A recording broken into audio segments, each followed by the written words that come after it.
welcome back to my YouTube channel Commerce Gateway. Student आज day first fundamental of accounting for partnership का। तो student आप लोग ये जान चुके हैं कि क्लास 12 का सिलेबस क्या है, वो कितने पार्ट्स में डिवाइड है, कौन कौन से इसमें चैप्टर्स है और किस पार्ट से कितने मार्क्स के क्वेश्चन बोर्ड एग्जामिनेशन में आते हैं, और पार्टनरशिप अकाउंट्स का फर्स्ट चैप्टर क्या है, कौन कौन से टॉपिक हमें उसमें कवर करने हैं, कौन कौन से टॉपिक को हमें पढ़ना है।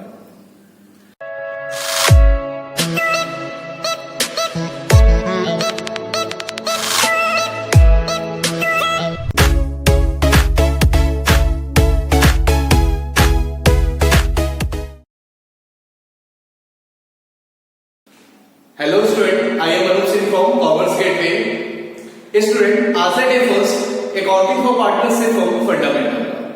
जैसा कि मैंने प्रीवियस वीडियो में आपको बताया था कि फंडामेंटल चैप्टर में हमें कौन कौन से टॉपिक पढ़ने हैं और उन टॉपिक को मैंने 15 पार्ट्स में डिवाइड किया। 15 पार्ट्स में डिवाइड करना मीन्स कि होल चैप्टर को हम 15 डेज में कवर करेंगे।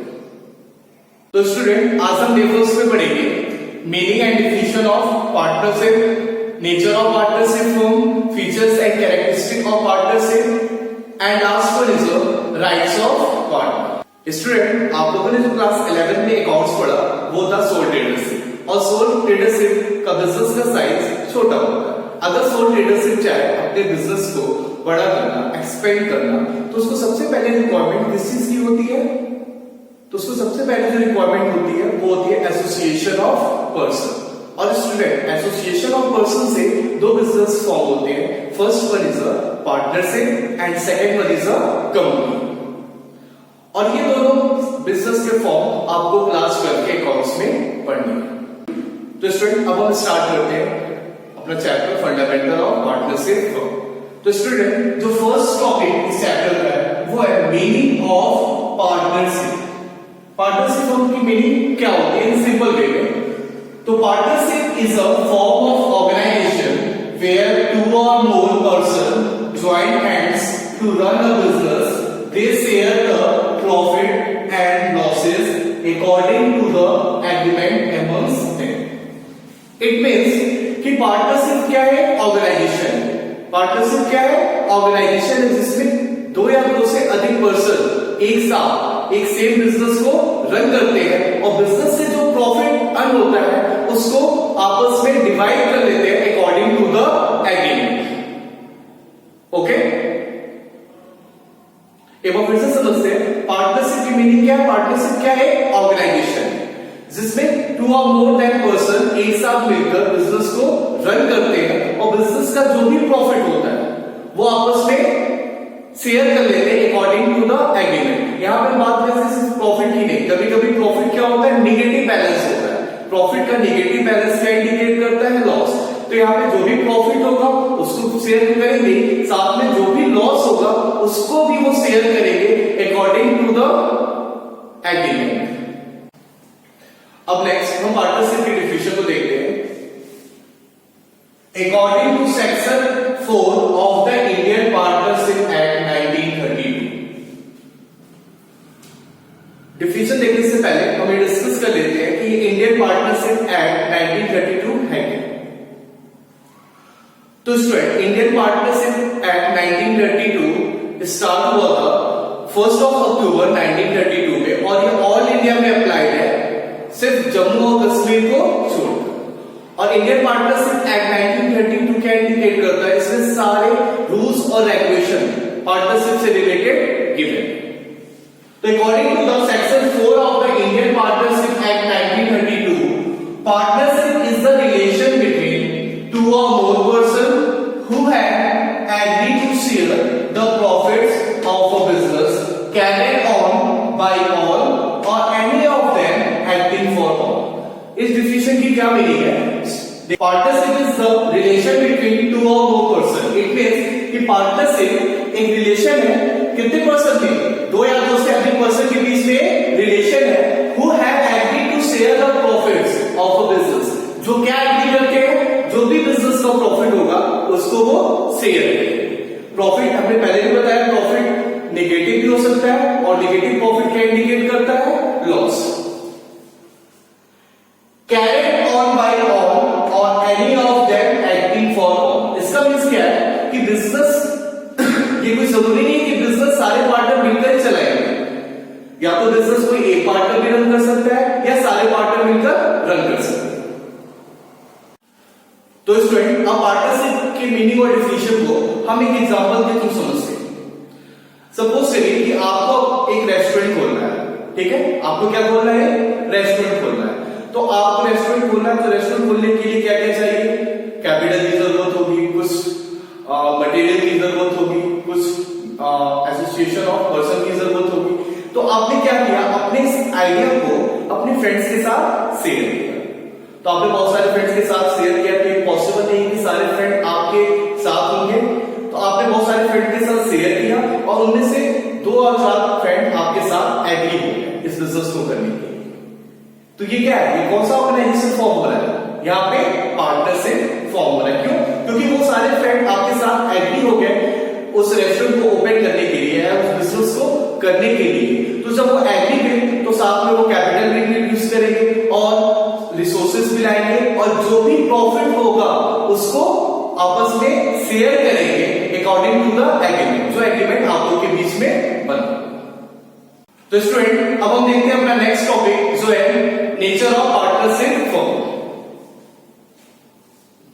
Partnership firm is a separate business entity from accounting point of view, but a legal view of point partnership firm is not separate legal entity from its partner. It means कि ये जो partnership firm है वो क्या है, एक separate business entity है। अगर हम अकाउंटिंग पॉइंट ऑफ व्यू से देखते हैं तो पार्टनरशिप फर्म का जो बिजनेस है वो सेपरेट, वो पार्टनर से अलग है, मींस कि पार्टनर अलग है और पार्टनरशिप फर्म अलग है। लेकिन अगर हम लीगल पॉइंट ऑफ व्यू से देखते हैं, अगर हम लीगल पॉइंट ऑफ व्यू से देखते हैं तो पार्टनरशिप फर्म पार्टनर के से अलग नहीं है। ओके, पार्टनरशिप फर्म पार्टनर से अलग नहीं है, वो एक दूसरे से दोनों जुड़े हुए हैं। कैसे, अगर सपोज करिए कि अगर कोई भी पार्टनरशिप फर्म क्या हो जाता है, बैंकरप्ट हो जाता है। बैंकरप्ट कब इसलिए होता है कि फर्म के पास कुछ भी नहीं बचता है कि वो अपनी लायबिलिटी को पे ऑफ कर सके। ऐसा सिचुएशन आ जाता है फर्म पार्टनरशिप फर्म का कि वो अपनी लायबिलिटी को पेड ऑफ नहीं कर पाता। तो उस कंडीशन में जो पार्टनर्स के पर्सनल एसेट्स हैं उसको भी यूज करके फर्म अपनी लायबिलिटी को पेड ऑफ करता है। तो अगर हम अकाउंटिंग पॉइंट ऑफ व्यू से देखें तो पार्टनरशिप बिजनेस अलग है और पार्टनर्स अलग हैं। अगर हम लीगल पॉइंट ऑफ व्यू से देखें तो पार्टनरशिप फर्म और पार्टनर दोनों एक है, वो दोनों एक दूसरे से अलग नहीं है। स्टूडेंट अब हम डिस्कस करेंगे features and characteristic of partnership. जैसा कि मैंने पहले बताया था कि पार्टनरशिप की डिफिनेशन में ही उसके सारे फीचर्स मिल जाते हैं। अगर आप लोगों ने अच्छे तरीके से पार्टनरशिप की डिफिनेशन को समझ लिया तो उसके फीचर्स आप लोग के लिए बहुत आसान हो जाएंगे। तो जो फर्स्ट फीचर है पार्टनरशिप का, 2 or more person, it means partnership is an association of 2 or more person, means partnership firm business startup होता है, 2 या 2 से अधिक पर्सन होते हैं तो पार्टनरशिप बिजनेस स्टार्ट होता है। तो यहां पे तो हमें क्लियर हो गया कि पार्टनरशिप फर्म के लिए हमें कितने पर्सन की जरूरत है, मिनिमम 2 पर्सन की। अब हम बात करते हैं मैक्सिमम कितने हो सकते हैं। तो पार्टनर इंडियन पार्टनरशिप एक्ट में इसके बारे में कुछ भी मेंशन नहीं है कि मैक्सिमम नंबर कितने हो सकते हैं पार्टनरशिप फर्म में, but according to companies act 2013 जो मैक्सिमम लिमिट है पार्टनर्स की पार्टनरशिप फर्म में वो 50 से अधिक पार्टनरशिप फर्म में नहीं हो सकते।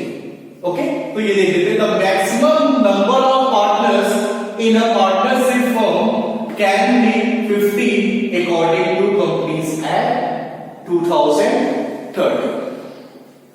अगर नंबर ऑफ पर्सन 50 से एक्सीड हो जाते हैं तो उस केस में वो पार्टनरशिप लीगल नहीं माना जाएगा, उसको पार्टनरशिप नहीं है। क्लियर। अब हम आते हैं next, second one is agreement. It means कि जब पार्टनरशिप बिजनेस फोर्स में कब आता है, जब एग्रीमेंट होता है। जहां एग्रीमेंट हुआ वहां पार्टनरशिप और ये जो एग्रीमेंट है ये ओरली भी हो सकता है और रिटन, दोनों में हो सकता है। एग्रीमेंट रिटन फॉर्म में भी हो सकता है या ओरल में भी हो सकता है। ऐसा कोई कंपल्सरी रूल नहीं है कि ये जो एग्रीमेंट होगा वो या तो ओरली होगा या रिटन होगा, ऐसा कुछ नहीं है। एग्रीमेंट रिटन में भी हो सकता है और ओरल में भी हो सकता है। हाँ, अगर ये एग्रीमेंट रिटन में होता है तो हम इसे कहते हैं पार्टनरशिप डीड, जो कि हम नेक्स्ट वीडियो में डिस्कस करेंगे। और यहाँ पे अगर पार्टनरशिप का एग्रीमेंट रिटन फॉर्म में होता है तो उसके कुछ बेनिफिट्स मिलते हैं, जैसे कि एविडेंस की तरह हो जाता है। तो जनरली सारे पार्टनर्स जो भी उनका एग्रीमेंट होता है वो रिटन फॉर्म में ही करते हैं, बट ये कंपल्सरी नहीं है कि वो रिटन फॉर्म में होगा, वो ओरल फॉर्म में भी हो सकता है और रिटन फॉर्म में भी हो सकता है। तो एग्रीमेंट में क्या होता है, जो पार्टनर का रिलेशन है वो सारा एग्रीमेंट में गिवन होता है। Next one is lawful business. तो स्टूडेंट आप लोग ये जान चुके हैं कि जब दो या दो से अधिक पर्सन किसी बिजनेस को करने के लिए एक साथ आते हैं और जो भी बिजनेस का प्रॉफिट होता है वो according to the agreement share कर लेते हैं, उसे हम क्या कहते हैं, पार्टनरशिप कहते हैं। ओके, तो यहां पे हम बात करते हैं जो उनका बिजनेस होगा, जो बिजनेस करने जा रहे हैं वो या बिजनेस जो कर रहे हैं वो कैसा होना चाहिए, लॉफुल होना चाहिए, इलीगल बिजनेस नहीं होना चाहिए। अगर वो इलीगल बिजनेस होता है तो फिर वो पार्टनरशिप नहीं है। जैसे एक एग्जांपल लेते हैं, suppose that Ram, Sohan and Gopal ये थ्री फ्रेंड्स हैं। इन्होंने सोचा कि आज हम बैंक में चोरी करेंगे, तो तीनों एक साथ तो इकट्ठे हो गए और ये तीनों क्या हो गए, पार्टनर बन गए। ठीक, और फिर इन्होंने बैंक को लूट लिया। बैंक को लूटने के बाद जो भी प्रॉफिट जो भी उन्हें मिला वो आपस में डिवाइड हो गया। लेकिन क्या इसे पार्टनरशिप बोलेंगे? नहीं। क्यों? क्योंकि इन्होंने जो बिजनेस फॉर्म किया वो इलीगल था, वो लॉफुल बिजनेस नहीं था। तो पार्टनरशिप फॉर्म का बिजनेस कैसा होना चाहिए, लॉफुल बिजनेस होना चाहिए। Next one is sharing of profit. Agreement का जो मेन एम होता है वो क्या होता है, प्रॉफिट, जो भी बिजनेस का प्रॉफिट है उसको शेयर करना। तो यहां पे सिर्फ हम प्रॉफिट की बात नहीं करते, यहां पे लॉस की भी बात करते हैं। अगर पार्टनरशिप बिजनेस का जो प्रॉफिट हो रहा है उसको वो एग्रीमेंट के अकॉर्डिंग जो रेशियो है उसमें वो डिवाइड कर रहे हैं, तो अगर फर्म का लॉस होता है तो उस लॉस को भी एग्रीमेंट के अकॉर्डिंग रेशियो में पार्टनर्स आपस में डिवाइड करेंगे। और ये भी कंपल्सरी नहीं कि सारे पार्टनर लॉस को शेयर करेंगे, ये अकॉर्डिंग टू द डीड होगा। अगर जैसा पार्टनरशिप डीड में गिवन है, कभी कभी क्या होता है कि अगर सपोज करते हैं कि एबीसी पार्टनर है तो उनमें से ए जो है वो लॉस को शेयर नहीं करेगा। वो किस केस में होता है, अगर वो पार्टनरशिप डीड में ऐसा गिवन है। अगर ऐसा कुछ भी नहीं है तो सारे पार्टनर प्रॉफिट के साथ लॉस को भी क्या करेंगे, शेयर करेंगे। Next one is unlimited liability. Unlimited liability means कि पार्टनरशिप फॉर्म में ईच पार्टनर की जो लायबिलिटी होती है वो क्या होती है, अनलिमिटेड होती है। अनलिमिटेड मींस कि अगर ऐसा सिचुएशन आता है कि फर्म अपने डेब्ट्स को पे नहीं कर पाता या फर्म के जो एसेट्स हैं वो लायबिलिटी से कम हो जाते हैं, अगर फर्म के एसेट लायबिलिटी से कम है तो वो अपने डेब्ट्स को पे नहीं कर पाएगा, तो उस केस में पार्टनर्स के पर्सनल एसेट्स को भी यूज किया जाता है। यही होता है अनलिमिटेड लायबिलिटी। तो पार्टनरशिप फर्म में सारे पार्टनर्स की लायबिलिटी क्या होती है, अनलिमिटेड होती है, एक्सेप्ट माइनर पार्टनर को छोड़। नेक्स्ट वन इज बिजनेस में भी कैरिड ऑन बाय ऑल और any of them acting for. इसको हमने पहले भी डिस्कस कर लिया। इसका मींस ये होता है कि जो भी पार्टनरशिप फर्म का बिजनेस है उसको सारे पार्टनर मिलकर कर सकते हैं या कोई एक पार्टनर भी कर सकता है या दो पार्टनर भी कर सकता है। एक एग्जांपल देखते हैं, अगर सपोज दैट ए, बी और सी ये थ्री पार्टनर हैं पार्टनरशिप फर्म में, तो ऐसा नहीं है कि ये तीनों मिलकर बिजनेस को सिर्फ कर सकते हैं। अगर ए चाहे तो अकेला भी कर सकता है बी उसी के बिहाफ पे, अगर बी चाहे तो वो अकेला कर सकता है ए सी के बिहाफ पे, अगर सी चाहे तो वो अकेला कर सकता है ए बी के बिहाफ पे, या ए बी मिलकर दोनों एक साथ कर सकते हैं या बी सी दोनों मिलकर एक साथ बिजनेस को कर सकते हैं या तीनों पार्टनर मिलकर बिजनेस को कर सकते हैं। तो स्टूडेंट अब हम डिस्कस करते हैं rights of partner. Means partnership firm में पार्टनर्स का क्या क्या राइट होता है। First one is right to check the books of accounts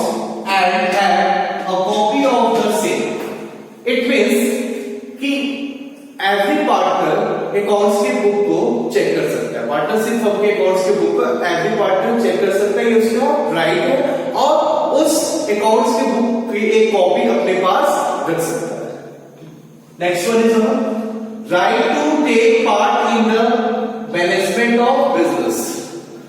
every partner take a part in the management means कि पार्टनरशिप फर्म में जो भी पार्टनर है वो पार्टनरशिप बिजनेस के मैनेजमेंट में पार्ट ले सकते हैं, उनके पास ये राइट है। Next one is right to share the profits और losses with other partner in the agreed ratio. Partnership firm में पार्टनर का नेक्स्ट जो राइट होता है वो ये है कि वो प्रॉफिट और लॉस को पार्टनर के साथ शेयर करेंगे जो भी एग्रीड रेशियो में है, ये उनका नेक्स्ट राइट है। Okay, next one is right to be concern in the matters related to partnership business.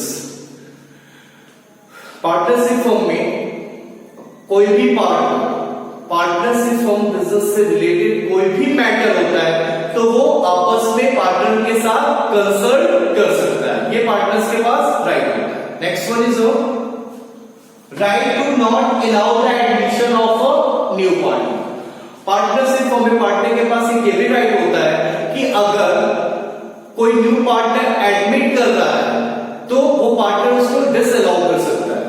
कैसे एग्जांपल से समझते हैं कि सपोज दैट ए बी दो पार्टनर थे और बी ये चाहता है कि नया पार्टनर सी एडमिट हो फर्म में, लेकिन ए उसे अलाउ नहीं कर रहा है, तो वो जो न्यू पार्टनर सी है वो फर्म में तब तक एडमिशन नहीं ले सकता जब तक सारे पार्टनर अलाउ नहीं करते। Okay, next one is right to retire from partnership firm.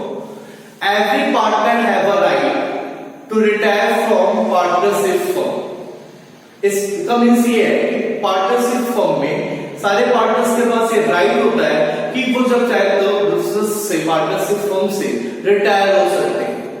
Retire हो सकते हैं मतलब पार्टनरशिप फर्म को छोड़ के जा सकते हैं।